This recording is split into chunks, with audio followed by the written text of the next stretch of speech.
आज हम सुनाएंगे कंजूस गीदड़ की कहानी। बहुत समय पहले की बात है। एक जंगल में एक गीदड़ रहता था। गीदड़ बहुत ही कंजूस था। वो अपने शिकार को खाने में कंजूसी किया करता था। दूसरे गीदड़ अपने जितने शिकार को 2 दिन में खाते थे, उतने ही शिकार को कंजूस गीदड़ 7 दिनों तक खींचता था। अगर खरगोश का शिकार करता तो पहले उस दिन एक कान खाता, दूसरे दिन दूसरा कान खाता। इस तरह कंजूस गीदड़ अपने शिकार को थोड़ा थोड़ा खाता और बाकी को बचा कर रखता था। अपने शिकार को कम खाने के चक्कर में प्रिय वो भूखा ही रह जाता, जिसके कारण वो बहुत दुर्बल हो गया था। कंजूस गीदड़ को अपनी कंजूसी की वजह से अक्सर उसका खाना भी बर्बाद हो जाता था। जैसे कि एक बार उसने अपने हिरण का शिकार किया और कई दिनों तक सिर्फ उसके कान और सींग चबाते हुए दिन गुजार दिए।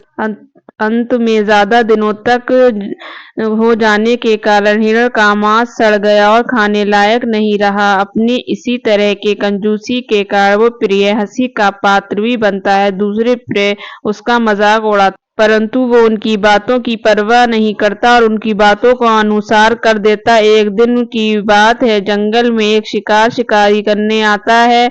उस जंगली सुअर दिखाई देता है तो शिकारी उस सुअर का शिकार करने का विचार कर उसको तीर चला देता है।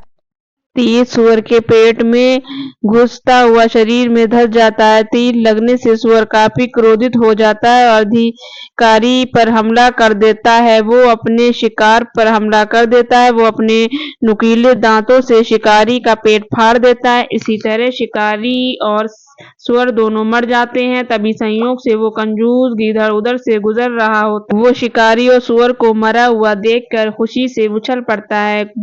सुगंध गंध अपना हिसाब लगाता है और शिकारी उसका सर का मांस को तो कम से कम 2 महीने चलाऊंगा, रोज थोड़ा थोड़ा खाऊंगा। तभी कंजूस गीदड़ की नजर शिकारी के पास पड़े धनुष पर पड़ती है। धनुष की डोर अपने कानों पर चमड़ी की पट्टी से लकड़ी की बंधी हुई थी। वो खुश होकर बोलता है, वाह, आज तो इस चमड़ी की पट्टी को खाकर ही अपना काम चलाऊंगा।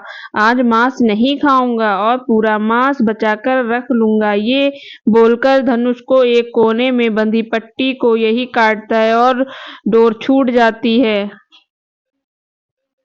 धनुष की लकड़ी पट से सीधी होकर उसके तलों में लगकर उसके नाक को तोड़ती हुई बाहर निकल जाती है और कंजूस गीदड़ भी वहीं मर जाता है। इस तरह कंजूसी करने के चक्कर में नाक तोड़ती हुई बाहर निकल जाती है और कंजूस गीदड़ वहीं मर जाता है। इस तरह अधिक कंजूसी करने के चक्कर में गीदड़ अपनी जान गंवा देता है। दोस्तों, कंजूस गीदड़ की इस कहानी से हमें ये सीख मिलती है, अधिक कंजूसी का परिणाम हमेशा बहुत बुरा होता है। दोस्तों, अगर आपको कहानी पसंद आई हो, लाइक करें, शेयर कीजिए, सब्सक्राइब जरूर कीजिए।